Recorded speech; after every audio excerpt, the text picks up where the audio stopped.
Good evening, YouTubers. Florida Coin Guy here with another unboxing video of some NGC coins. It's been a while since my last video.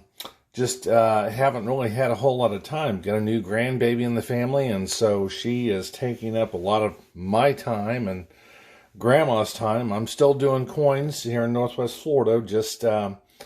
Just haven't had time to really do a video. I actually haven't done a whole lot of submissions since the end of last year.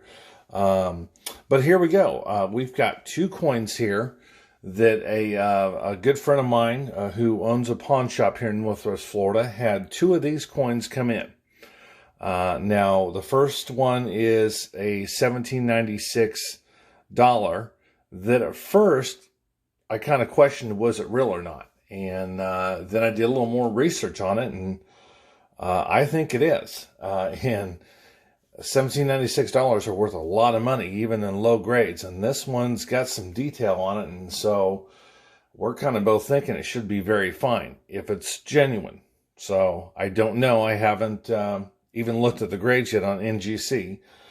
But then the other coin is a British half crown. I think it's an 1829, and again, it's one that a customer brought in that if you look on NGC, anything an extra fine or higher is a $5,000 coin. And again, this one's got a lot of detail. But then I tried to find some sold 1825s, and then lower grades like fine 12s and you know, even VF 20s, they're only selling for $200 or $300 on eBay. So not really sure what we got. So without further ado, we're going to go ahead and cut into this box here, and we're going to reveal the two coins that we have. And then towards the end of this video, I'm going to show you some raw coins that are going to be ready for my next submission, which should be coming up here in a couple weeks.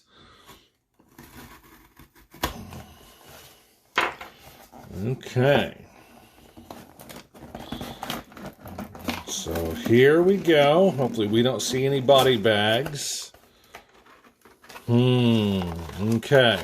Well, this is not a good sign.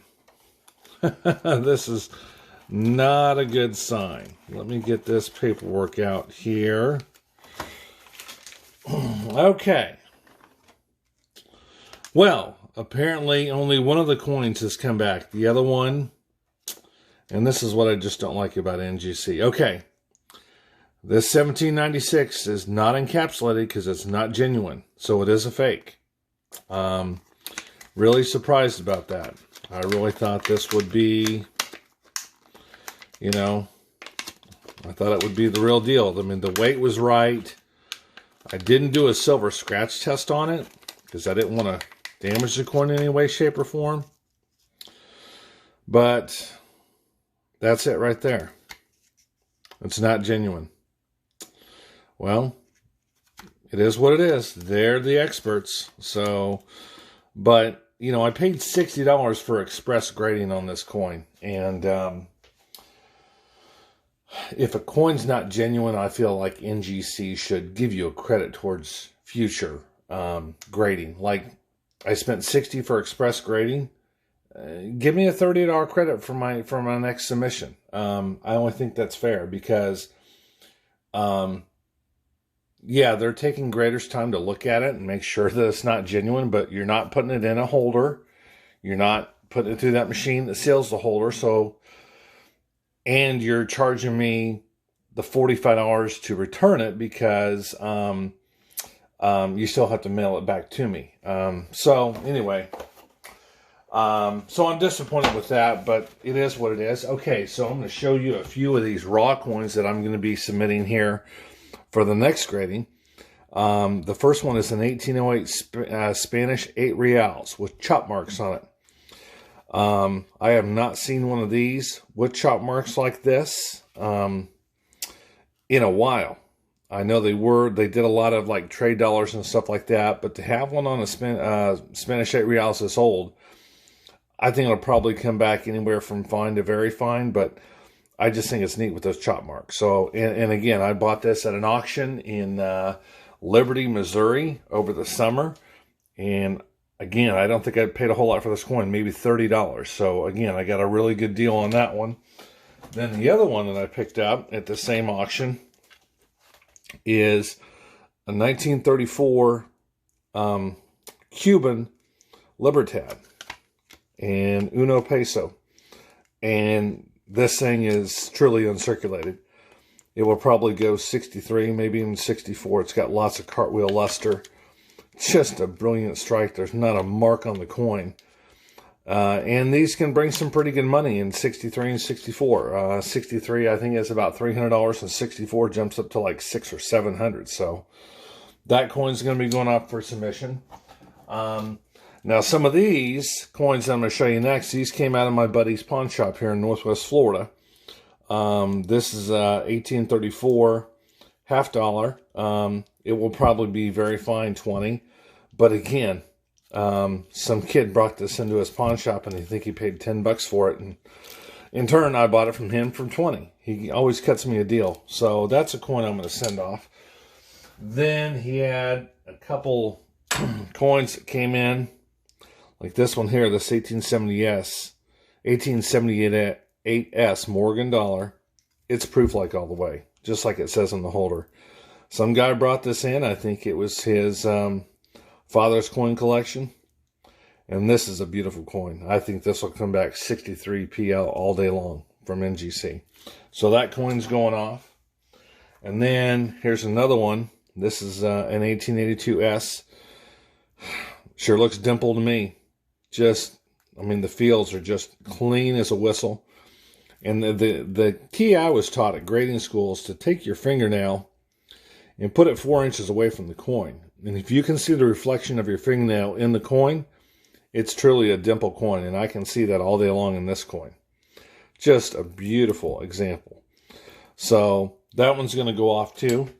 I've got two more. Now these I bought from a gentleman over the summer. A good friend of mine here in Northwest Florida who is an architect. And these were some coins that he bought back in the mid-'80s from a company out of California. And they were being sold as investment grade silver back in like 85, 86. And at the time, I think he paid about $20 a coin for them. But some of these are just beautiful and circulated coins. You can see here, they had them cataloged with their, number and all that kind of stuff. Investment grade premium. A lot of them were cleaned, but he had a book of over 120, and I went through and I picked out the best ones. And here's a nice 1897. Now, I know it's a common date, but this is just a super clean coin. It hasn't been cleaned at all. The fields are clean. The cheek is clean. It's still got some cartwheel luster, got a little bit of toning up in here. I might dip this and maybe try to get some of that toning off, but just a beautiful coin. And then out of that, the best one that he had, of course, this is an 85. They really didn't know. I mean, they knew, but it really wasn't highly sought after. Here's a nice 1887S, which is a better date coin. They only made 700,000 of these. And again, this is probably going to be a 62, 63. It's got some cartwheel luster on it. And got a few bag marks on it. Nothing too bad. But a neat coin and a neat date. There was an 86S in there as well, but that thing had been cleaned and whizzed, and you could tell right away as soon as I looked at it. But anyway, that's the coins for this video number 4. Be paying attention here in the next month or two, and we'll make another video on unboxing number 5, and we'll also get that 1829 British half crown in there and get a look at that one. So thanks again for watching, and everyone have a Merry Christmas and a Happy New Year.